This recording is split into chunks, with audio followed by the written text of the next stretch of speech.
Bertemu lagi dengan Pak Marinsan.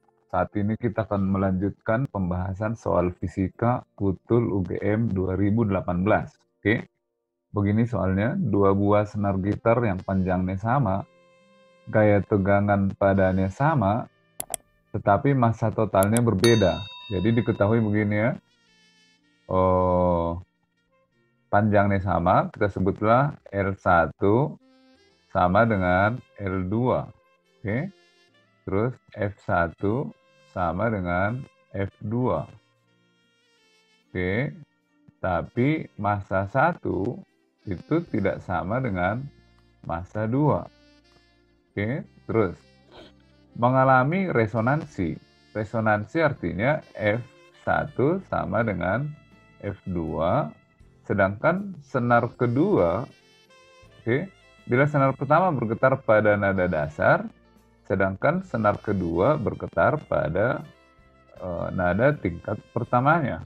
Oke, jadi senar pertama F1 pada nada dasar ya, sedangkan F2 itu pada nada dasar tingkat 1.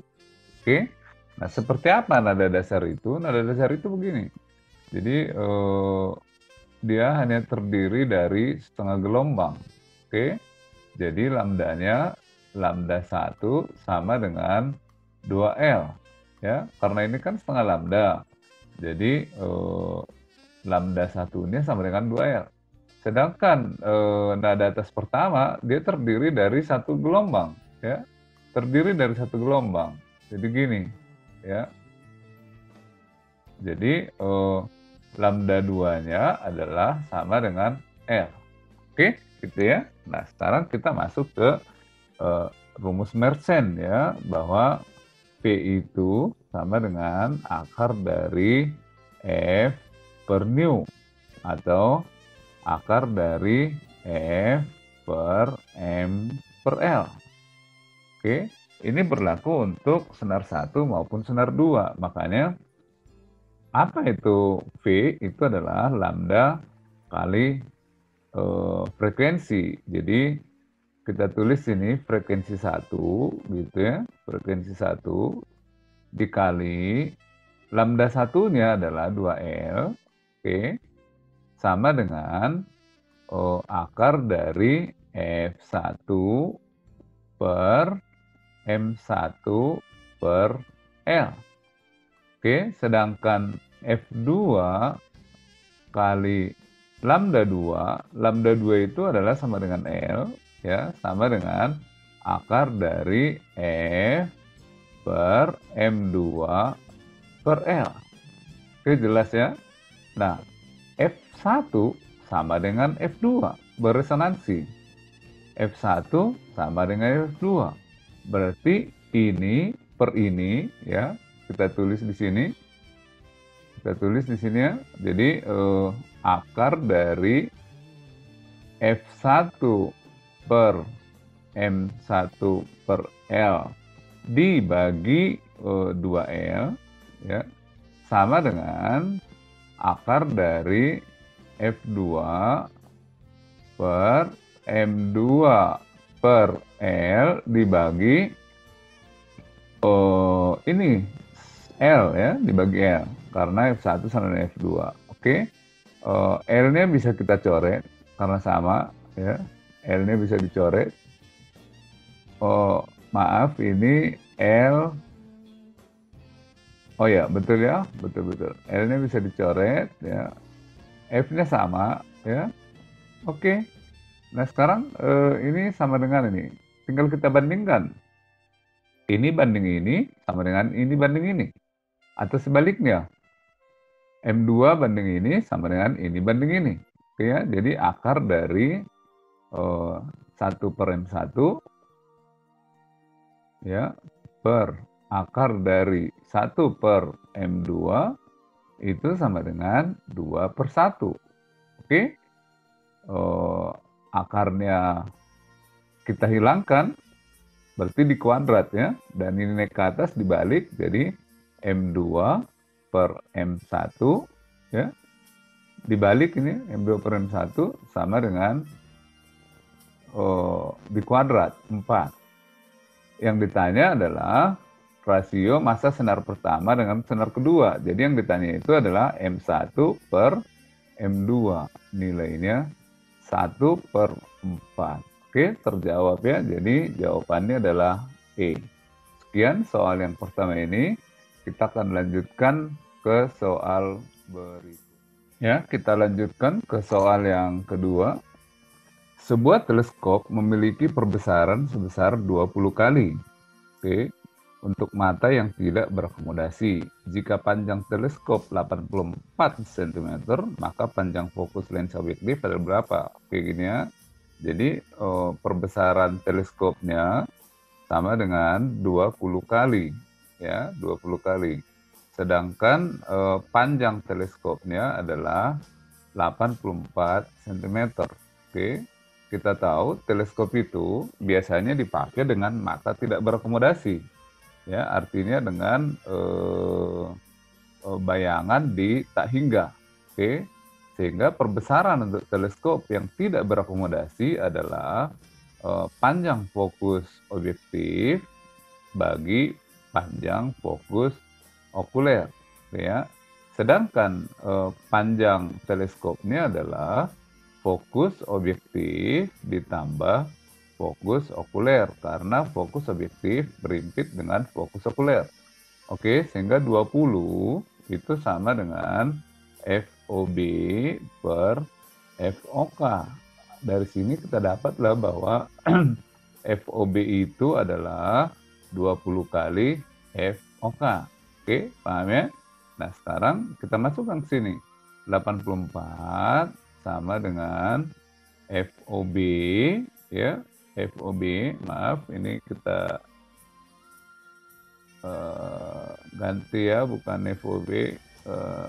Oke. Gini, D sama dengan FOB plus FOK. Jadi D sama dengan FOG. FOB ini kita ganti menjadi FOK. Jadi 20 FOK plus FOK. Oke, jadi 84 sama dengan 21 FOK. Oke, jadi dapatlah bahwa FOK itu sama dengan 84 per 21. Dan itu adalah 4 ya, 4 cm. Oke, nah sekarang yang jadi pertanyaannya adalah FOB kan. Jadi FOB sama dengan 20 FOK. 20 FOK atau 20 kali 4 cm jadi 80 cm. Jadi FOB-nya sudah didapat ya. Gampang. Mudah-mudahan kalian mengerti. Kita lanjutkan ke soal yang berikutnya. Ya, lanjut lagi soal yang terakhir. Ini soalnya. Berkas cahaya yang datang pada suatu medium dengan sudut sinar datang terhadap garis normal 30 derajat, sebagian dipantulkan kembali ke udara dan sebagian lagi dibiaskan. Jika berkas sinar pantul dan berkas sinar bias saling tegak lurus satu dengan yang lainnya, maka indeks bias medium adalah sebesar berapa? Kayak gini ya, jadi ini adalah batas medium ya. Terus ini garis normal, oke. Terus sinar datang dengan sudut 30 derajat terhadap garis normal, ini dia, ya. Ini sinar datang 30 derajat, maka akan dipantulkan 30 derajat juga, jelas ya. Nah, tapi sebagian dibiaskan, oke. Di soal itu bahwa sudut sinar bias dengan sinar pantul adalah tegak lurus. Jadi ini memang seolah-olah jadi lurus ya, harusnya ini dibiaskan lebih rapat ke sini.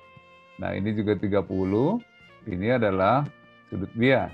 Oke, ini sudut bias R. Nah, ingat bahwa kejadian pembiasan dan pemantulan ketika sudut antara sinar bias dan sinar pantul tegak lurus, maka itu dipastikan sinar pantul ini adalah sinar terpolarisasi. Jadi ini terpolarisasi, oke ya. Nah, kalau ini terpolarisasi, maka sudut ini disebut sudut Brewster, sudut polarisasi ya, sudut polarisasi. Nah, apa rumus sudut polarisasi? Tangen sudut polarisasi atau sudut Brewster sama dengan N2 per N1. N2 itu adalah ini medium, ya. Sedangkan N1 ini adalah dalam hal ini udara.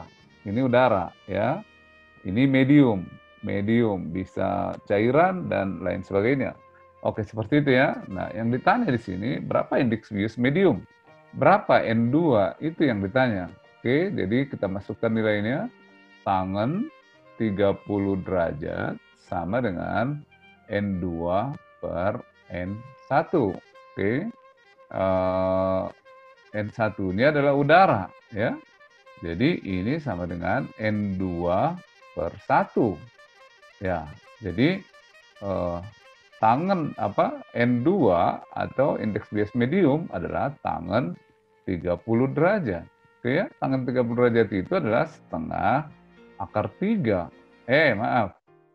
Sepertiga akar 3 atau sama dengan 1 per akar 3. Inilah jawabannya, ya. Jadi jawabannya adalah D. Oke, demikian 3 soal pembahasan kita pada saat ini. Semoga kalian sangat memahaminya dan semakin pintar. Sekian dan terima kasih.